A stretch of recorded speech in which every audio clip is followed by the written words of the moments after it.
Hello বন্ধুরা, রাধে রাধে। চলে এসেছি একটা নতুন ভিডিও নিয়ে। এখানে দেখো পেঁয়াজ, ধনেপাতা, আদা কুচি, রসুন কুচি, পেঁয়াজ কুচি নিয়ে নিয়েছি। এখানে দেখো মাছ, আমি কাতলা মাছের পিস সেদ্ধ করে কাটা ছাড়িয়ে নিয়েছি। দুটো আলু নিয়েছি সেদ্ধ। এটাকে এবার আমি গ্রেটারে ঘষে ম্যাশ করে নেব। আমি প্রত্যেক দিনই তোমাদের সাথে একটা নতুন নতুন রেসিপি নিয়ে আসি, তোমাদের সাথে শেয়ার করি। তোমরা অবশ্যই কমেন্টের মাধ্যমে জানালে আমাকে খুবই আনন্দিত হব। আজকে করব সন্ধ্যাবেলার একটা টিফিন, খুবই সুন্দর, খুবই মজাদার। সেটা হচ্ছে ফিশ কাটলেট। তোমরা চাইলে তোমরা যে কোনো মাছ দিয়ে করতে পারো ফিশ কাটলেট, ঠিক আছে। তোমাদের সাথে আজকে ইজিভাবে একদম সহজ পদ্ধতিতে আমি ফিশ কাটলেট করে দেখাবো। তোমরাও এইভাবে করে খাও আর আমাকে কমেন্ট করে জানাও যে কেমন হয়েছে। আর আমার ভিডিও তোমাদের কেমন লাগে অবশ্যই আমাকে কমেন্টের মাধ্যমে জানাবে। দেখো পেঁয়াজ কুচি দিয়ে দিয়েছি তেলের মধ্যে, রসুন কুচি দিয়ে দিয়েছি। এরপরে আমি এক এক করে আদা কুচি দিয়ে দেবো।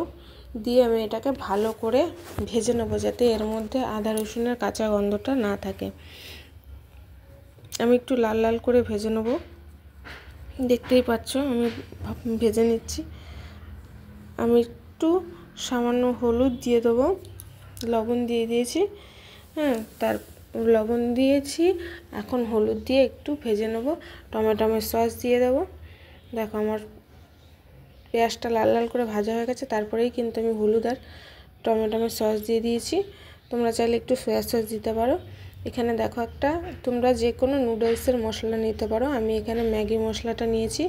এবার প্রথমেই আমি মাছটা দিয়ে দিয়েছি, তারপরে আমি আলু সেদ্ধটা দিয়ে দিলাম।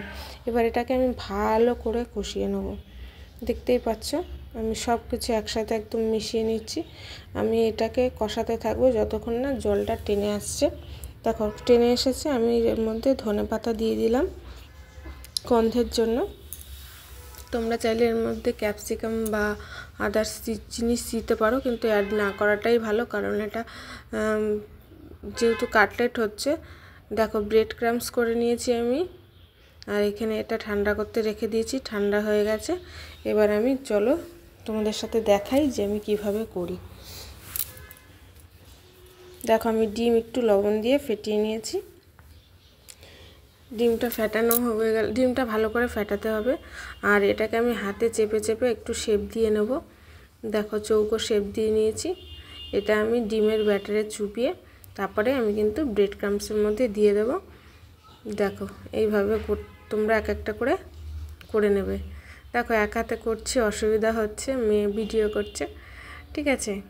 যেহেতু আমার স্ট্যান্ড নেই একটু অসুবিধা হয় আমার, তাও তোমাদের সাথে অনেক কষ্ট করে ভিডিওগুলো শেয়ার করি। যদি তোমরা একটু কমেন্ট করে জানাও খুব ভালো লাগে। দেখো এক এক করে সব আমি করে নিয়েছি।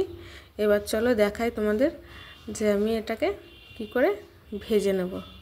দেখো একটু ঝেড়ে ঝেড়ে নিচ্ছি। দেখো তেল গরম হয়ে গেছে। এবার আমি কিন্তু এটা মিডিয়াম আঁচে তোমরা করবে কিছুটা সময় ধরে, তাহলে কিন্তু বেশি মুচমুচে হবে, ঠিক আছে। দেখো আমি এক এক করে সব ছেড়ে দিচ্ছি।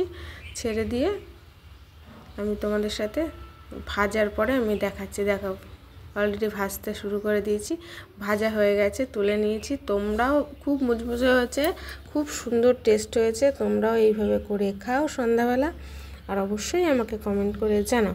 আর তোমরা দেখতেই পেয়েছো ঘরে থাকা উপকরণ দিয়ে হয়ে যায়। দেখা হচ্ছে নেক্সট ভিডিওতে।